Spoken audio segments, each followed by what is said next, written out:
മത്സരം ആരംഭിച്ചിരിക്കുന്നു. സുബിൻ മാത്യു ക്യാപ്റ്റനായിട്ടുള്ള ക്രംലിൻ മച്ചാൻസും അജീഷ് ജോയിയുടെ നേതൃത്വത്തിലുള്ള ഫിസ്ബറോ പാപ്പൻസ് ബി ടീമും തമ്മിലാണ് ഇപ്പോൾ ഈ മത്സരം ഇവിടെ നടന്നുകൊണ്ടിരിക്കുന്നത്. കേരള ഹൌസിന്റെ 12ാമത് കാർണിവലോടനുബന്ധിച്ച് നടക്കുന്ന കമ്പവലിയിൽ ബിക്കാനോ ഫുഡ്സ് സ്പോൺസർ ചെയ്യുന്ന 1001 യൂറോ ക്യാഷ് അവാർഡിനും എവറോളിംഗ് ട്രോഫിക്കും സ്പൈസ് വില്ലേജ് സ്പോൺസർ ചെയ്യുന്ന 501 യൂറോ ക്യാഷ് അവാർഡിനും എവറോളിംഗ് ട്രോഫിക്കും വേണ്ടിയുള്ള കമ്പവലിയുടെ കലാശ പോരാട്ടം 14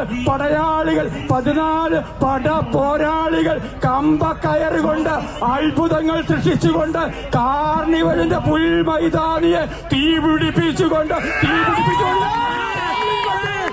ഏതാനും ഇഞ്ചുകൾ മുന്നോട്ട് നീങ്ങുമ്പോൾ വിട്ടുകൊടുക്കാതെ ഫിസ്ബ്രോയുടെ ബി ടീം ജെയിൻ പോളിന്റെ നേതൃത്വത്തിൽ അജീഷ് ജോയിയുടെ നേതൃത്വത്തിൽ ഫിസ്ബ്രോ ബി ടീം വിട്ടുകൊടുക്കുന്നില്ല. ക്രെംലിൻ മച്ചാൻസ് സുബിൻ മാത്യുവിന്റെ ചുവടിലേറി സുബിൻ മാത്യു എന്ന അതികായകന്റെ വടംവലി കണ്ടുപിടിച്ചതുവരെ സുബിനാണോ എന്ന് തോന്നിക്കുന്ന മട്ടില് എന്തൊരു വലിയാണ്, എന്തൊരു കിടപ്പാണ്. വടം നമ്മൾ കൈവിട്ട് പിടിച്ചാൽ ഒതുങ്ങാത്ത ആ വടത്തെ എന്തൊരു കോൾമയിൽ കൊള്ളുന്ന രീതിയിലാണ്, എന്തൊരു സൗന്ദര്യത്തോടെയാണ് ആ വടം ഇവര് കൈകളിൽ ഒതുക്കി കാൽമുട്ടുകൊണ്ട് ഭൂമിദേവിയുടെ മാരുടത്തെ ലിക്വിഡിപ്പെടുത്തിക്കൊണ്ട് വാശിയേറിയ കമ്പവലിയുടെ അത്ഭുതം നിറഞ്ഞ അതിശയം നിറഞ്ഞ കമ്പവലിയുടെ മത്സരം. കമ്പക്കളരിയില് കൊമ്പ് കോർക്കുന്ന 14 കൊമ്പന്മാരുടെ മത്സരം. ഇന്നത്തെ ഈ വർഷത്തെ കനകകിരീടം ആര് കൈപ്പിടിയിൽ ഒതുക്കി കടന്നുപോകും? 14 ചാമ്പ്യൻ പടയാളികളുടെ കടുത്ത പോരാട്ടം. കേരള ഹൌസിന്റെ കമ്പവലിയുടെ കളിക്കളത്തെ തീപ്പൊരി ചിതറിച്ചുകൊണ്ട് തീ കത്തിച്ചുകൊണ്ട് കാണികളൊന്ന് കൈയടിച്ചേ.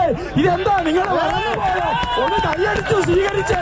ഇന്നിന്റെ പോരാട്ടം, ഇന്നിന്റെ സ്വർണ്ണ കിരീടം ആരുടെ തലയേറും? സുബിൻ മാത്യുവോ അജീഷ് ജോയിയോ?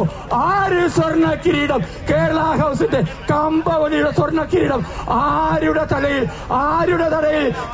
കേരള ഹൌസിന്റെ കനക സിംഹാസനത്തിൽ ആരിക്കുമെന്ന ചോദ്യത്തിന് ഉത്തരം തേടി 14 പട പോരാളികൾ ആരടിക്കുന്ന ഇതാ ഫിസ്ബറോയാണ്, ക്രെംലിനാണ്. കൈയടിച്ചേ.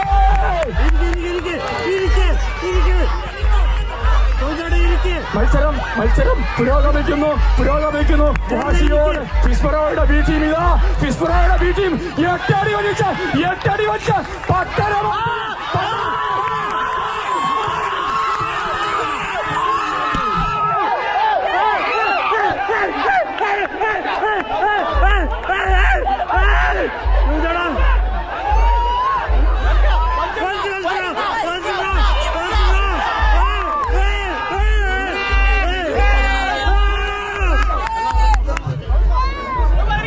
എന്റെ പേര് ലിബിൻ.